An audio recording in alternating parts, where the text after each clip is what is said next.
1-2 লাখ 2 লাখের কাছাকাছি, এত কম না। মানে আমার যতটুকু সামর্থ্য ছিল তাহলে এতটুকু আদায় করতে পারবো নগদ, এতটুকু আমি আদায় করে দিছি ওই সময় বিবাহ আগদের সময়। এবং এইটাই নিয়ে পুরুষের যে আমি এতটুকু আদায় করতে পারবো। আমি যে পুরুষ বিবাহ করতেছি মহিলাকে, এটার প্রথম টেস্ট মডেল টেস্ট হলো যে মোহরের টাকা জোগাড় করা। মানে আপনি যে বিবাহযোগ্য চাকরির মধ্যে পরীক্ষার মডেল টেস্ট দেয় না মানুষের, বিভিন্ন যেটা মডেল টেস্ট, মূল পরীক্ষার আগের পরীক্ষা, মানে ওই পরীক্ষা দিতে পারবেন, এটার মধ্যে আপনি আগে পাস করতে হবে। তো একটা স্বামী মডেল টেস্ট কি, তার কাছে মোহরের টাকা মজুদ আছে, মোহরের ব্যবস্থা করতে পারছে।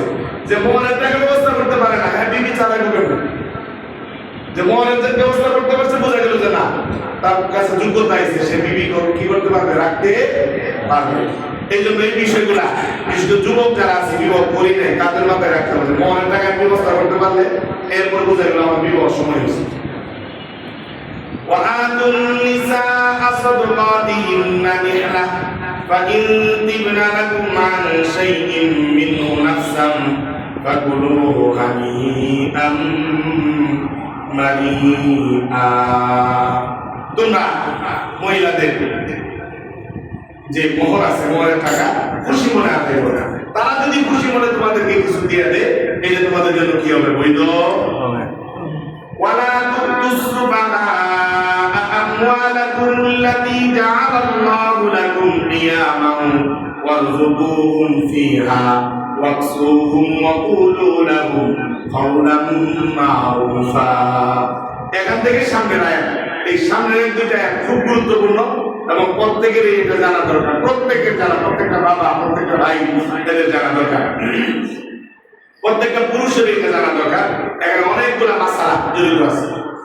আল্লাহ রাব্বুল আলামিন বলেন, যেই সমস্ত এতিম ছেলে বা নিজের ছেলে হোক, নিজের মেয়ে হোক, এদের বুঝশক্তি এখনো হয় নাই, কি হয় নাই, বুঝশক্তি হয় নাই, তাদেরকে আমওয়ালাকুম, তাদেরকে সম্পদ তাদের হস্তগত করিও না, টাকা পয়সা তাদের হাতে দিও না।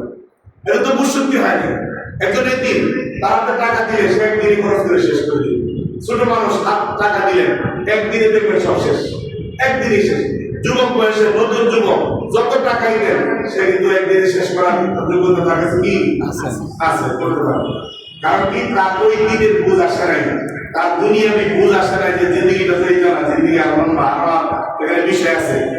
এই বুঝশক্তি যতক্ষণ না আসে, ততক্ষণ পর্যন্ত তাদের হাতে টাকা পয়সা দেওয়া যাবে, তাদের সম্পদ তাদের হাতে দেওয়া যাবে না। অনেক সময় বাবাই কি করে, ছেলে ছোট, ছেলে নামে জায়গা লিখে দিয়ে দিচ্ছে, টাকা তার কাছে দিয়ে দিচ্ছে, তার নামে জমা রাখেন, কিন্তু তার হাতে হস্তগত করা যাবে না। তাহলে কি হবে, টাকা নষ্ট হবে। এই নষ্টের গুণা শুধু ছেলে না, বাবা ভোগ করতে হবে। বাবা নষ্ট করার জন্য তার ব্যবস্থা করে দিচ্ছে, তার হাতে টাকা দিয়ে দিচ্ছে। আর বাবা মা যদি টাকা না দেয়, ছেলে কাছে টাকাটা দেয় কে হবে বলেন? বাবা মা উসিলে খরচ করা, সন্তানদেরকে চরিত্রবান বানানোর জন্য যখন বুঝশক্তি না থাকে, তখন হাতে টাকা দিবেন না, যেটা দরকার দিয়ে দেবেন। হাতে টাকা দিবেন না, যেটা সে চায় ওইটা খরিদ করে দেবেন। রুটি খাইতে চায়, রুটি কিনে দেবেন। যেটা খাইতে চায় ওইটা দেবেন। টাকা দিবেন, তখন তার মেজাজে অন্য কিছু আসবে, যে এইটা না খায় ওইটা খায়, এটা না করে এটা করি।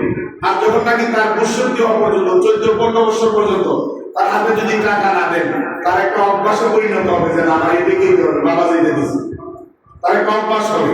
এটা কিন্তু একটা খুব সেন্সিটিভ বিষয় প্রত্যেকটা সন্তানের জন্য। পরে এসে আপনার কাছে বাড়ি ভরা এই তাবিজের কাজ করবে, কারণ পরে আর কাজ করবে।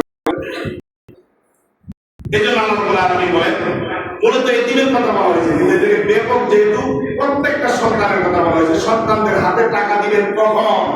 যখন সে টাকার ব্যবহার শিখবে, যখন সে টাকার ব্যবহার শিখবে। আর এতিম যদি হয়, জাআলাল্লাহু লাকুম কিয়ামান ওয়ারযুকুহুম ফিহা ওয়াকসুহুম ওয়া কুলু লাহুম কাওলাম মারুফা।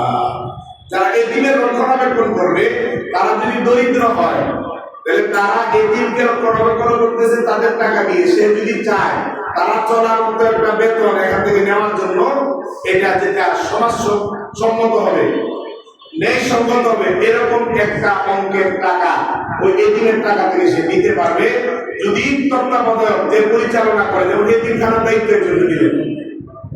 এখন সে যদি ওইরকম টাকাওয়ালা না হয় তাহলে তার জন্য ওই এতিমের ফান্ড থেকে যে একটা বেতনের নির্ধারণ করে এটা বৈধ হবে, এইটা আলাদা রাখা। আর যদি আর্থিকভাবে অনেক সচ্ছল হয় তাহলে এতিমখানা থেকে বেতন নেওয়া কি হবে না, বৈধ হবে না। এতিমের টাকা থেকে বেতন নেওয়া বৈধ হবে। ওয়ারযুকুহুম ফিহা, এবং এতিমদেরকে যেটা খাওয়ার জিনিস আছে তাদেরকে খাওয়ান। ওয়াকসুহুম, তাদেরকে পরিধান করান, তাদের টাকা দিয়া তাদেরকে কাপড় চোপড় কিনে দেন।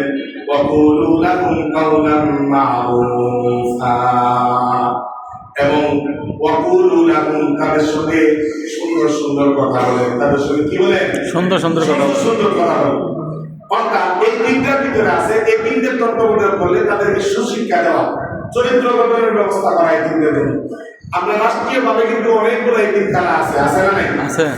কিন্তু টাকা যদি বাজেট হয় কথা 10 কোটি, তাহলে এতিমখানাগুলিতে আসিয়া পড়ে 10 লাখ, কয় লাখ?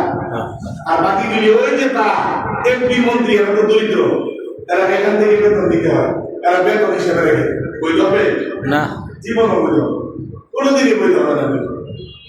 এতিমের টাকা এগুলা আত্মসাৎ করা যায় না। এখন বলে হুজুর ছেলেরা যে বুঝ শক্তি সম্পন্ন হয়েছে এটা বুঝবো